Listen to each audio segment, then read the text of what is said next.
ओम शांति। शिव परमात्मा के लाडले मीठे परोपकारी सच्चे दिल से साहिब को राजी करने वाले बाबा के दिल तख्त पर आसीन होने वाले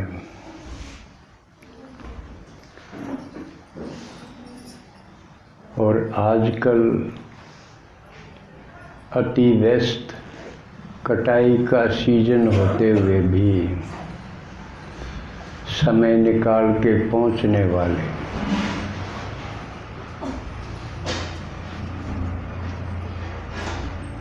लकी और नंबरवार लवली बच्चों का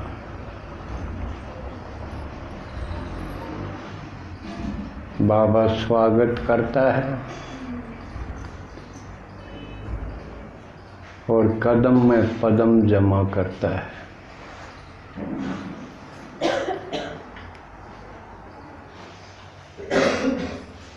आज वैसे संगम युग का हर दिन विशेष है,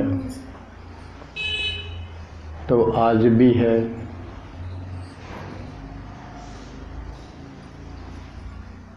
दो महान आत्माओं का दिन है, एक का जन्मदिन है, एक का मरण दिन है या अव्यक्त दिन कहो।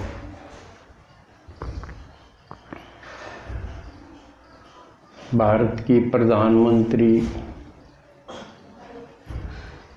इंदिरा गांधी को इसी दिन इन्हीं के अंगरक्षकों ने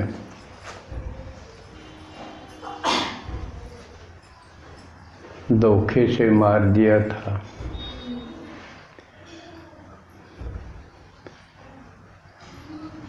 तो ये दुख व्यक्त करने का, और क्योंकि इंदिरा जी इतनी महान नेता थी जिन्होंने सारे संसार में एक महिला होते हुए अपनी विशेष पहचान बनाई थी, जबकि दुनिया दो गुटों में बटी हुई थी। एक गुट रूस का था, एक अमेरिका का था। बाबा कई बार जिक्र करता है ना दो बिल्लों का, वो इन्हीं गुटों की तरफ इशारा होता है। और आसान बात नहीं थी गुटों से अलग रहना, लेकिन इंदिरा गांधी ने ये करके दिखाया। हम किसी गुट में शामिल नहीं होंगे, हम तीसरा ही गुट बनावांगे, निर्गुट।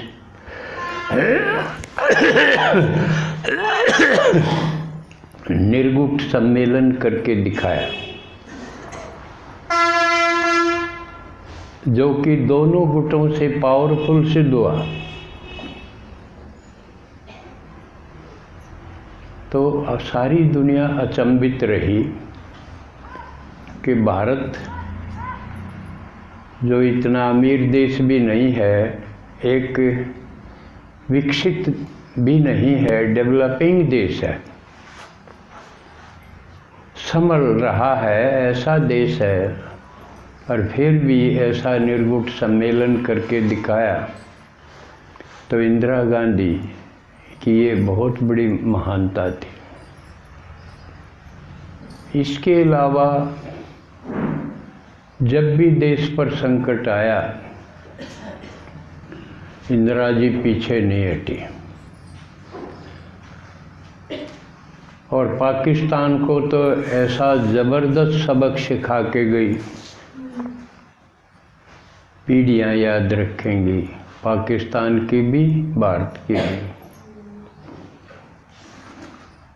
आए दिन हमलावर होता था, क्योंकि एक तरफ पूर्वी पाकिस्तान था, एक तरफ पश्चिमी पाकिस्तान था। लेकिन 1971 वाली लड़ाई में इंदिरा की ये राजनीतिक सूझबूझ थी कि उस लड़ाई में पाकिस्तान को हराया तो हराया, पूर्वी पाकिस्तान अलग कर दिया, यानी पाकिस्तान के 2 टुकड़े कर दिए। जो आज भी बांग्लादेश के नाम से है पूर्वी पाकिस्तान, और जिसकी प्रधानमंत्री शेख हसीना है।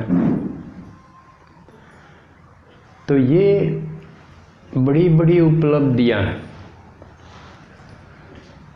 छोटी छोटी तो होती रहती हैं। जिस तरह अमृतसर के गुरुद्वारा, वहाँ हथियार लिए बैठे थे आतंकवादी, इंदिरा ने हमला करते देर नहीं लगाई और उनको मार भगाया। और देश में ज़रूरत थी तो इमरजेंसी भी लगाने से पीछे नहीं हटी।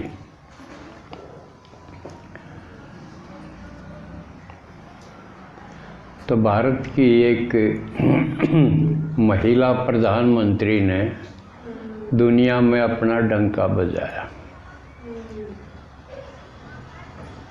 दूसरे जो महान राजनीतिज्ञ कहो, देशभक्त कहो, सरदार पटेल, जिनके बारे में अक्सर आता है कि नेहरू की जगह अगर पटेल प्रधानमंत्री होते तो कुछ और ही नक्शा होता, यानी और किसी तीसरे का जिक्र नहीं आता विकल्प के रूप में। जवाहरलाल नेहरू के विकल्प के रूप में केवल पटेल का नाम आता है कि वो इतने सक्षम थे। कई लोग तो सोचते हैं नेहरू से भी बहुत बढ़िया थे। खासकर एक बात के बारे में कि जब देश आज़ाद हो गया तो आज़ाद होना एक उपलब्धि थी, लेकिन उसके बाद जो बहुत बड़ी बड़ी समस्याएं खड़ी हो गई थी, उनसे निपटना आसान काम नहीं था। वो आज़ादी लेने से भी बहुत भारी काम था। एक तो ये शरणार्थी समस्या थी, क्योंकि जो आज़ादी मिली, बंटवारा हुआ, तो उसमें जो यहाँ के मुसलमान थे वो पाकिस्तान जा रहे थे, पाकिस्तान में जो हिंदू थे वो इधर आ रहे थे।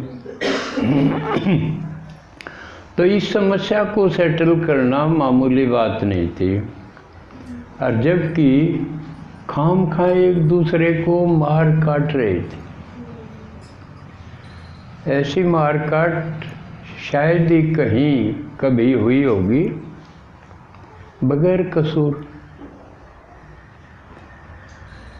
तो उसको सुलटना, उनको सेटल करना, और इससे अलग जब देश आज़ाद हुआ 550 से भी ज़्यादा छोटे छोटे राज्य थे। जैसे कोई लुहारू का राजा नवाब है, कोई झज्जर का नवाब है, कोई दुजाना है कि है गांव है, उसका भी नवाब था। जब भारत में 550 से भी ज़्यादा छोटे छोटे नवाब रजवाड़े हों, हर एक का अपना राज, अपनी फौज, अपना कानून,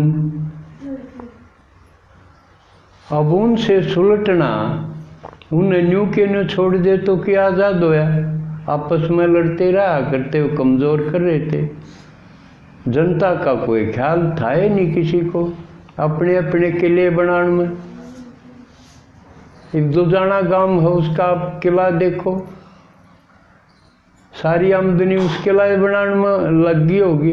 इस तरह हर एक जगह किले, लुवारू का भी देखा हमने, झज्जर का देखा, ये दुजाना का देखा, और भी हर जगह ये हाल था। राज क्यों कर जमे जब इतने छोटे छोटे टुकड़े हों देश में। लेकिन ये काम सरदार पटेल ने बखूबी किया, सबको संगठित कर दिया। सिर्फ दो का रोला बच गया था, एक कश्मीर का, एक और क्या था वो, हैदराबाद का।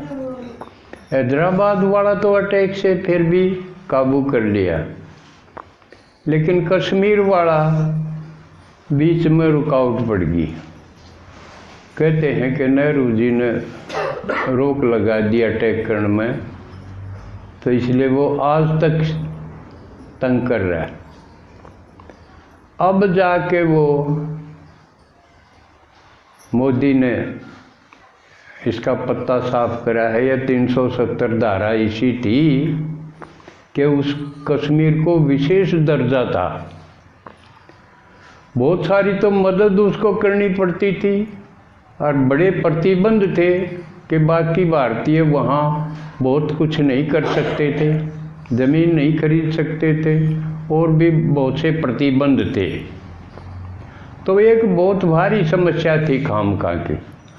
तो वो उसका चलो इस सरकार ने, मोदी ने उसको साफ कर दिया। ये बहुत बड़ी उपलब्धि थी, नहीं तो किसी का जचे नहीं थी। अकिया धारा भी कोई ख़त्म कर सकता है, लेकिन ये ख़त्म होगी। तो लेकिन इतनी नवाबों का और छोटे छोटे राजाओं को सुलटना ये सरदार पटेल ही कर सकता था, और किसी को बस की बात नहीं थी। इसलिए उस महान आत्मा को भी हम श्रद्धा सुमन अर्पित करते हैं। अब उसके बाद जब बाबा कहे कि इन त्योहारों के ऊपर भी समझाओ, क्यों? ये सारे त्योहार संगम युग की टूटी फूटी यादगार हैं। सही